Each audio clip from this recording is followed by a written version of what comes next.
Me gustaría preguntarle al cirujano, al doctor González, en qué, porque hablabais antes, hablabas de los casos en los que hay que extirpar los ganglios. Entonces me gustaría más o menos que concretarais un poco.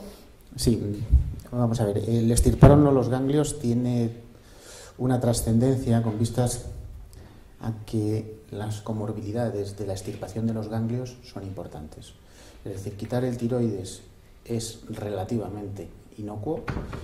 Quitar el tiroides y hacer un vaciamiento tiene más complicaciones, sobre todo dos. Una la ha nombrado, que es la parálisis recurrencial, la alteración de la voz, y la segunda es el hipoparatiroidismo.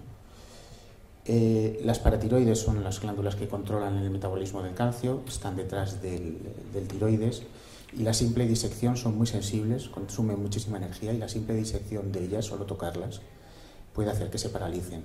Y aunque nosotros las veamos íntegras, perfectas, en su sitio, realmente no funcionan. La consecuencia es evitar hacer un vaciamiento en personas que no esté indicada. Hasta hoy las asociaciones europeas, o sobre todo la americana, recomendaban hacer vaciamiento cuando el tumor era grande, cuando eran tumores que llaman T3 o T4, y cuando había ganglios evidentes. Pero quedaban un porcentaje, alrededor del 40% de los pacientes con ganglios pequeños que no se veían y con tumores pequeños en los cuales, sin saberlo, dejábamos enfermedad. Nuestro grupo estaba muy interesado con todo el tema del cáncer de tiroides y tiene un estudio que ya tiene validado acerca del ganglio centinela en cáncer de tiroides. Básicamente lo que dice es un tema todavía controvertido porque está empezando a salir a la comunidad científica y digamos que la comunidad científica, sobre todo los cirujanos, somos más bien de índole conservador. Lo que hacemos es hacerle el ganglio centinela exactamente igual en la mama. Este ganglio centinela se analiza con técnicas de biología molecular, de amplificación de RNA, y nos dice si hay afectación o no de los ganglios y el compartimento en el que están positivos en estas localizaciones. Bueno, el estudio sigue en marcha, pero sí que tenemos clínicamente en los pacientes con tumores pequeños y con ganglios negativos, sí que tenemos en marcha, bueno, ya está aprobado por el Comité de Ética del Hospital que usemos esta tecnología. ¿He respuesto sí. La respuesta sí. a la pregunta? Perfectamente. Yo creo que sí, si no, luego ellos podrán... Digamos que esto es lo nuestro, lo que hacemos en la vanguardia. El resto de las cosas pues son los que se hacen tradicionalmente en los hospitales, sí, que están un poquito más atrasadas. Bueno, luego ellos podrán preguntarle si tienen alguna duda. Muchas gracias, doctor. Y también me gustaría preguntarle a Jaume Capdevila del Servicio de Oncología del Vall d'Hebron, porque los pacientes de tiroides en ocasiones se sienten un poco confundidos de en qué momento interviene el oncólogo. A ver, yo tengo cáncer, ¿por qué me trata un endocrino y no me trata el oncólogo? ¿En qué lugar, en qué momento tiene que empezar su intervención o no tiene que hacerlo? O si es posible que en ningún momento. Vaya pregunta, ¿no? Con libertad. ¿Cago en los endocrinos? No. Justo al contrario. O sea, esta pregunta yo creo que ni debería plantearse. O sea, el abordaje multidisciplinar del cáncer de tiroides es de entrada. Entonces, yo asisto a todos los comités de tumores endocrinos y, por suerte, participo solo entre un 5 y un 10% de todos los pacientes. Pero estoy al caso de toda la evolución de los enfermos, aunque no lleguen a mi consulta. Lo mismo pasa con el homólogo endocrino de Javier en nuestro hospital, o con los cirujanos, o con los médicos nucleares, o incluso con los patólogos. O sea, la evolución de la enfermedad se sigue desde buen principio. Entonces, que tengas un médico referente u otro médico referente, todo dependerá de cómo esté organizado el comité multidisciplinar. En el hospital de Javier, él los ve de buen principio y él los ve cuando se complican las cosas, pues porque tienen esta organización. En nuestro hospital la verdad es que el servicio de oncología pues es muy grande, quizá demasiado, tenemos mucho ensayo clínico, mucho recurso, mucha medicación nueva. Lo que explicaba Javier es lo que llevamos haciendo desde hace unos cuantos años. Utilizamos ya otros medicamentos. Pues los pacientes se benefician de esos medicamentos cuando deben beneficiarse. O sea, el concepto de cuándo llega al oncólogo o cuándo no llega al oncólogo, y si tengo cáncer porque me trata uno o porque me trata otro, yo creo que es una cosa que hay que empezar a desmitificar. No solo llega pues, al oncólogo. Yo veo pacientes de entrada pues porque el servicio de oncología pues, es grande, tengo cáncer, me voy al oncólogo, pero tengo un cáncer de tiroides. Muchas veces es tranquilo, pues tienes un cáncer de tiroides que será operable, que luego le pondremos radioiodo y que luego le pondremos la hormona, y que yo nunca te voy a ver con un poco de suerte, ¿no? Y creo que, y espero que durante el coloquio de hoy se vaya madurando el tema. No es cuando entras o cuando no entras, sino que es seguir todo el curso de la propia enfermedad y evitar desmitificar al oncólogo cuando las cosas van mal, al endocrinólogo cuando las cosas van bien, no, al endocrinólogo también cuando las cosas van mal, y al oncólogo, hombre, a veces también nos gusta cuando las cosas van bien. Y de hecho, incluso hemos cambiado y tenemos algún caso muy reciente de cambio de, que las cosas van a ir muy mal, que las cosas han mejorado mucho, que las podemos operar, que luego podemos poner radioiodo, y luego que no vuelven al oncólogo. Y en cambio han empezado con los medicamentos estos nuevos.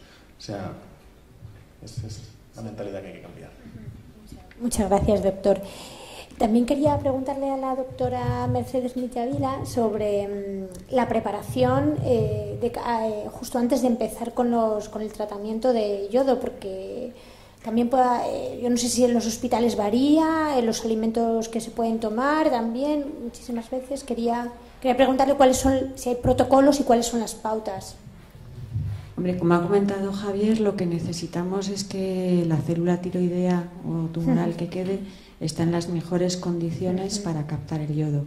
Por un lado, para eso necesitamos que los niveles de yodo que tenemos en el organismo sean bajitos, para que esa célula tenga muchas ganas de coger el yodo, y eso lo tenemos que hacer con una dieta adecuada, y no solo la dieta, sino pues también evitar los estudios con contrastes yodados, los tintes de la peluquería, determinadas infusiones que tomamos que tienen mucho yodo, incluso los desinfectantes que se utilizan en las cirugías como el betadine. O sea que el yodo lo tenemos por muchos sitios, y sí que hay determinados protocolos en los cuales te dice cuáles son las medicaciones y los alimentos que tienen mucho yodo.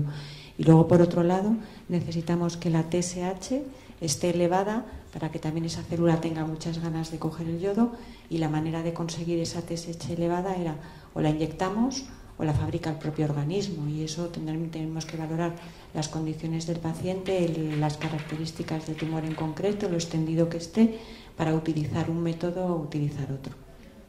Gracias, doctora. Ya para finalizar, a Ana Huete, nuestra psicóloga de la Asociación de Cáncer de Tiroides, me gustaría preguntarle qué tipo de apoyo psicológico es el que más demandan los pacientes de cáncer de tiroides.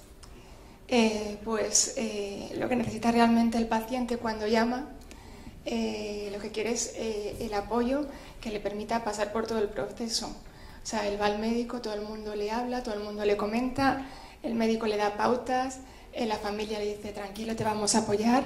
Entonces lo que yo creo que el paciente busca y demanda es hablar. Necesita hablar con alguien que esté fuera del ámbito médico, digamos, de todo lo que le están diciendo alrededor, y hablar con alguien ajeno a su ambiente y que le pueda confirmar, digamos, en cierto sentido, que lo que le está pasando, lo que le están diciendo, entra dentro de una normalidad, que existe que es real, digamos, ¿no? Y yo creo que lo que necesita es centrarse y posicionarse. O sea, demanda que alguien le ayude a buscar el sitio que le corresponde para hacer frente a lo que se le está viniendo encima, ¿no? Que preocupa mucho a los pacientes, que es en casos así complejos, la duda de que no sabes si el médico que te está tratando realmente está seguro está seguro, pero que no sabes si tienes que ir a otro sitio, a otro centro, mirar otro. En este caso trabajáis en centros multidisciplinares, que está todo coordinado, organizado, pero me gustaría conocer, o que dijeseis un poco qué os parece que un paciente se encuentre con la duda de no saber si pedir una segunda opinión médica, porque eso asusta mucho, ¿no? Es decir, y se lo digo a mi médico, le digo que no estoy segura de que podría consultar.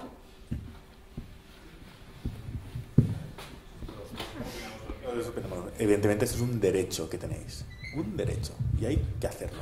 Y la seguridad social tiene que pagarlo. Y si uno no lo tiene y tiene una mutualidad, pues hay que aprovecharlo de ahí. Pero es un derecho y nadie con su sano juicio se va a enfadar porque alguien vaya de Barcelona a Madrid a pedirle a Javier una segunda opinión o de al revés, porque aparte de que pensamos igual, y eso nos deja muy tranquilos, os dejará tranquilos a vosotros. Por lo tanto, esto es un derecho que tenéis que explotar.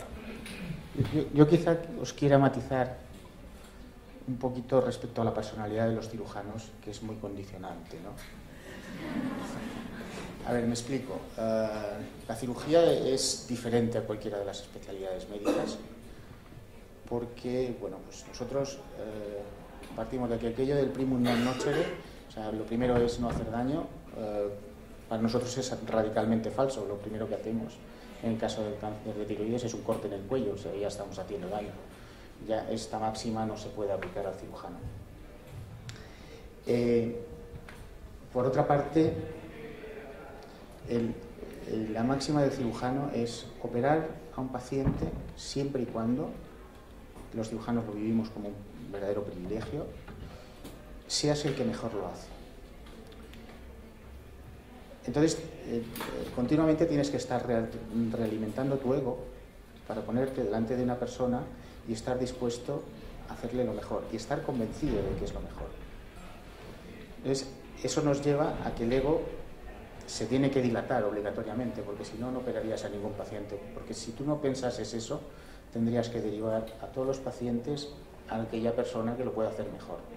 Entonces, por situación, por conocimiento, por muchas condiciones, tienes que estar convencido de que este paciente va a ser mejor tratado por mí. Entonces, este ego dilatado va un poco en contra de que pidas una segunda opinión. Te pueden decir, bueno, pida usted una segunda opinión, pero yo ya sé, tengo razón.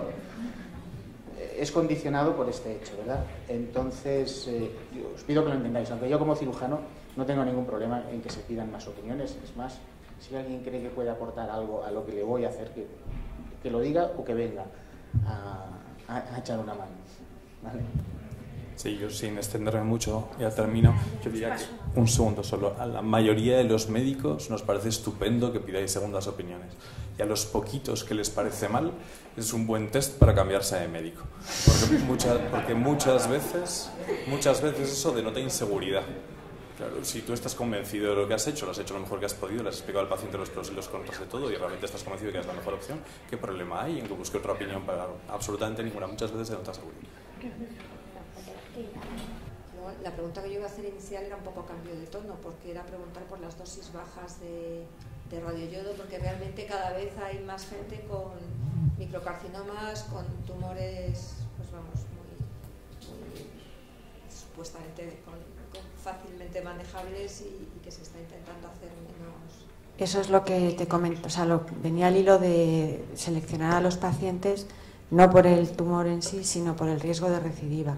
Como se ha comentado que cada vez se diagnostican más pequeñitos y tal, está claro que la dosis que dábamos de café para todos, pues igual no hay que hacerlo así, cada uno tiene que tener su menú. Y ya han salido publicados estudios en que en los pacientes con bajo riesgo, la respuesta con alta y baja dosis y preparando al paciente con la TSH endógena, o sea, suprimiéndole la medicación o dándole la TSH exógena, el resultado era el mismo. Pues el resultado es el mismo, evidentemente lo más cómodo para el paciente, la TSH exógena y la menor dosis posible. Pero esa baja dosis, no, o sea, igual que no es alta dosis para todos, tampoco es baja dosis para todos, ¿no? Entonces, lo que tenemos que es seleccionar qué paciente se beneficia del mejor tratamiento posible. Y volvemos a donde siempre, equipo multidisciplinar, en el cual en conjunto pues se valore el tipo, no solo que es un cáncer papilar, sino qué extensión tenía, la edad del paciente, factores de riesgo y toda otra serie de factores. Pero sí que está claro que si verdaderamente el beneficio es el mismo con 100 milicurios que con 30, pues vamos a dar 30. De entrada, el gerente se va a quedar encantado porque le va a salir más barato. Al paciente le podemos dar de alta mucho antes porque según en qué casos en 24 horas le podíamos dar el alta y el paciente no recibe una radiación innecesaria. Entonces sí que hay un determinado grupo de pacientes que se benefician de una dosis baja.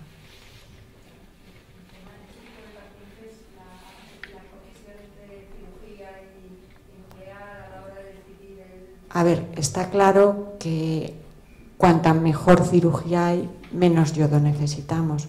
Y de hecho lo que hemos visto que con el transcurso de los años, que cada vez las cirugías son más excelentes, cuando damos la primera dosis de yodo ya no nos salen esos cuellos fosforitos, porque es que ya no queda tiroides. Entonces, la clave inicial es la cirugía, como ha comentado Óscar. Cuanta mejor cirugía, todo lo demás va a ir mucho mejor. Sí, yo estoy totalmente de acuerdo. Creo que uno de los puntos claves del cáncer de tiroides es la primera intervención. Debe ser muy bien valorada. Y en esto quizá barro un poco para casa. El ganglio centinela nos está ayudando a seleccionar pacientes que no tienen ganglios positivos, que son de bajo riesgo, y a limitar la dosis de radioyodo, porque sabemos mucho mejor el estadio ganglionar. Entonces, bueno, llevamos 4 años y en los 4 años estamos muy contentos con los resultados, porque muchos pacientes solo reciben una microdosis de 30 milicurios. ¿Sabéis lo que quiere decir ganglio centinela?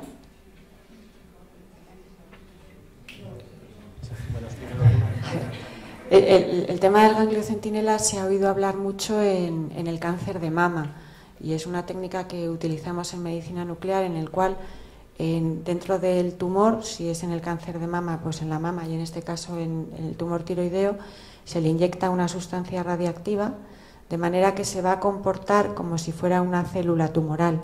La inyectas en el tumor y ella emigra como si fuera una célula, y entonces si va a un ganglio llegará al ganglio en el que iría el tumor, de manera que nos permite seleccionar. Hemos inyectado la sustancia radiactiva, con una imagen y con una sonda podemos localizar el ganglio radiactivo, entonces si se hubiera escapado alguna célula del tumor, se hubiera ido ese ganglio, con lo cual podemos analizar específicamente ese ganglio, y si ese ganglio no está afectado, asumimos que no hay ningún ganglio afectado. Entonces, en vez de quitar todos los ganglios a mogollón, quitamos específicamente en el que de estar afectado sería el que estaría afectado.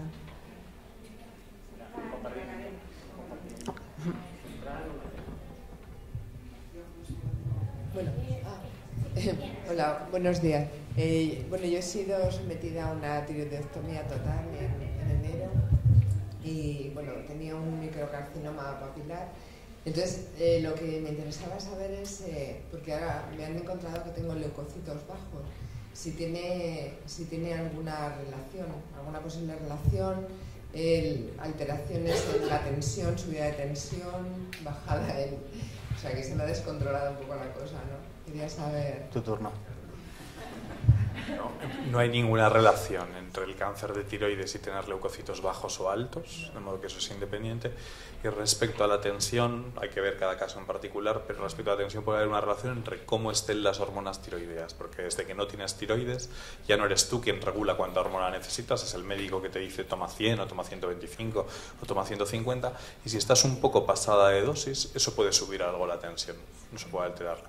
Si tienes la tensión alta con análisis perfectos, habrá que pensar que es por otra cosa. Si tienes la tensión alta con análisis alterados, a lo mejor puede ser por eso, y se puede plantear el bajar un poquito la dosis si la pinta de la lesión es que todo está curado y nos lo permite. Hola, buenos días. Mi pregunta es general, porque hemos particularizado mucho en casos. En mi caso también es un papilar operado hace 3 años y es un caso, por el momento, bueno, o sea, de buen pronóstico, no hay ninguna cosa preocupante a la vista. Entonces, yo quería, se ha hablado de riesgo, se ha hablado de pruebas genéticas, se ha hablado de control por endocrino, pero muchas veces este proceso es muy rápido, ¿no? Desde que te diagnostican el cáncer, el paso siguiente a la cirugía, hay veces que casi no te dejan ni pensarlo. Sería mejor un planteamiento, viendo el buen pronóstico de la enfermedad, de hacer un estudio mucho más completo, una ecografía completa, un estudio genético, y emplear en este tiempo diagnóstico, en este periodo diagnóstico, más tiempo para llegar a una mejor cirugía y un mejor tratamiento. Esto, por un lado. Y la segunda es, Hablamos de porcentajes, pero son unos porcentajes, y no puedo decir ilusorios, no son ilusorios, pero son unos porcentajes especulativos. ¿Para cuándo un censo de cáncer en España? Respecto a la primera pregunta, yo casi pensaría lo contrario, que el retrasar mucho la cirugía agobia mucho al paciente, que sabe que tiene una enfermedad en la que se va a tener que operar y que por mucho que el médico le diga que tiene buen pronóstico, hasta que no lo vea, que se ha operado y se ha curado, no se lo va a creer. De todos modos, damos tiempo para pensar. Lo que ocurre es que no, entendedme, nosotros vemos al paciente rápido, habitualmente los cirujanos le ven en unas semanas, se intenta organizar la cirugía, pues en mi hospital suele tardar como un mes. Todos los pacientes se operan con una ecografía hecha antes para ver si tienen ganglios o no, que se hace en ese mismo mes. Y casi ninguna prueba más que pudiéramos hacer nos va a cambiar el planteamiento, porque que tenga un gen mutado o tenga otro no cambia que haya que operar el caso. Aquel paciente que necesita más tiempo, tiene más tiempo. Cuando diagnosticamos un cáncer de tiroides durante el embarazo, es muy frecuente que le propongamos al paciente que espere a dar a luz para operarse. Porque desde el punto de vista médico hay casos en los que se puede esperar. Lo que ocurre es que intentamos hacerlo rápido para quienes lo necesitan rápido y dejarles pensar a los que no necesitan pensar. Respecto a la segunda pregunta...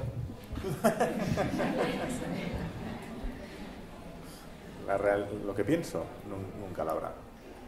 Pero es que el caso es que nos parecen estos casos graves como únicos, mínimos, y realmente no sabemos. Porque solo conocemos el que aparece en un estudio, el que pregunta aquí. La realidad es que no sabemos. A ver, tenemos esfuerzos que intentamos aunar entre las distintas especialidades para crear registros donde están pues, los pacientes que pueden ir bien, que es una parte que ya llevan haciendo tiempo los endocrinólogos de este país para ver el mapa nacional de cáncer de tiroides, y desde hace menos tiempo para intentar buscar también aquellos grupos de pacientes con cáncer refractario. Esto estamos en ello, pero al fin y al cabo esto no deja de ser un registro o una base de datos que va a estar muy influenciada por la gente que mete los datos. Si los meto yo, todos van a ser de los malos. Si los mete él, mitad y mitad. Bueno, no, mitad y mitad no. 90 y 10. Si los pone ella, probablemente casi el 100% van a ser de los buenos. Lo bueno sería un registro, realmente un censo de cáncer, como están los registros, que hay varios en este país, pero que cogen una parte representativa de la población y luego extrapolan datos a nivel nacional. Pero un registro como puede haber en Suecia, de que todo paciente con cáncer queda registrado, y esto es algo de gobierno central en este país, no lo vamos a ver aquí.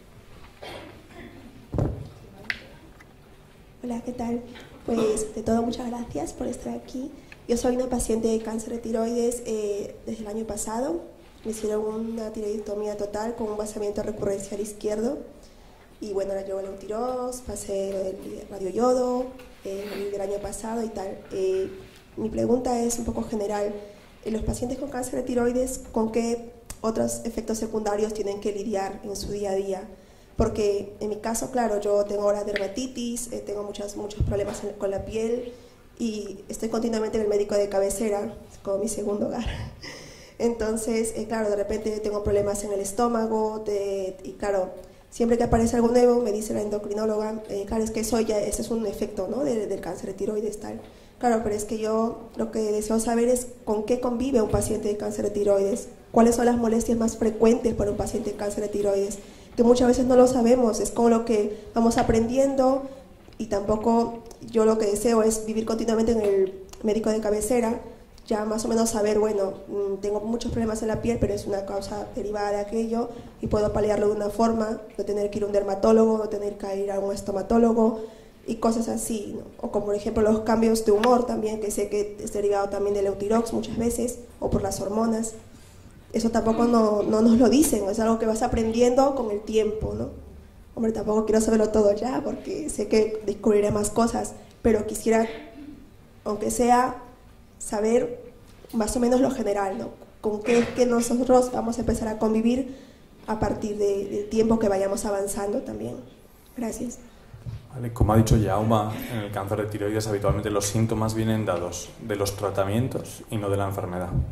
Entonces, si uno como consecuencia de la cirugía ha tenido una lesión del recurrente, tendrá como síntoma que tiene disfonía, ¿no? Que está fónico, que tiene alteración de la voz.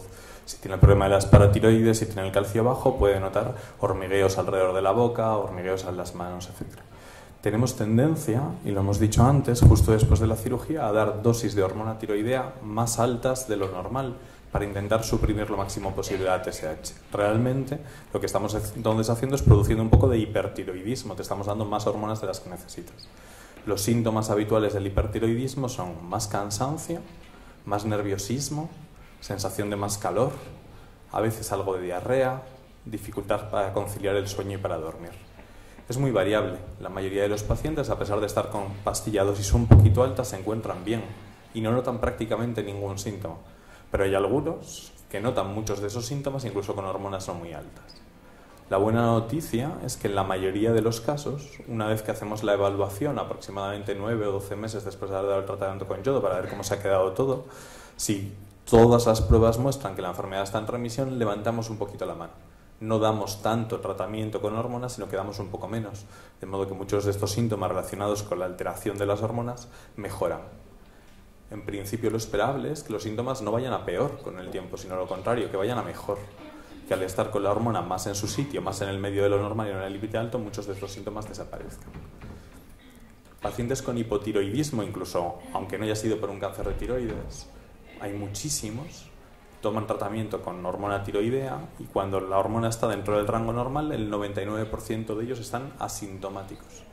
Siempre queda un pequeñito porcentaje que tienen síntomas que es muy difícil saber si está relacionado con ellos o no, pero en principio 99% seguro que los síntomas derivados de las hormonas tiroideas deberían desaparecer en el momento en que las hormonas se pusieran normales.